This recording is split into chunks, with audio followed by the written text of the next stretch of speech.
बसून श्वास घ्यायचा म्हणजे काय? मी लोकांना सांगते फक्त बसा आणि श्वास घ्या. तर लोक हसतात आणि म्हणतात हे काय सोल्युशन आहे.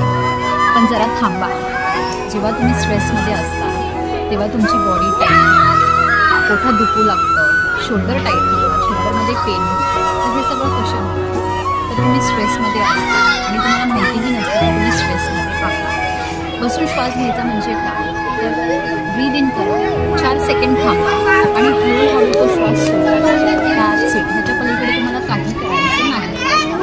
जेव्हा तुम्ही हे करता तेव्हा काय होतं? तुमची बॉडी रिलॅक्स मोडमध्ये जाते, तुमचं नर्वस सिस्टीम रिलॅक्स मोडमध्ये जातं आणि तुमचं स्ट्रेस कमी होतं, बॉडी हलकी होते, हार्ट रेट कमी होतं, तुमचं चेस्ट तुमचं रिलीज होतं, हलकं होतं आणि तुमची बॉडी हिलिंग मोडमध्ये जाते. तर ह्याला म्हणतात बसून श्वास घ्या. तर एकदा ट्राय करा, एक्सपिरियन्स मॅटर आणि मला नक्की कमेंटमध्ये सांगा की तुम्ही हे केल्यावर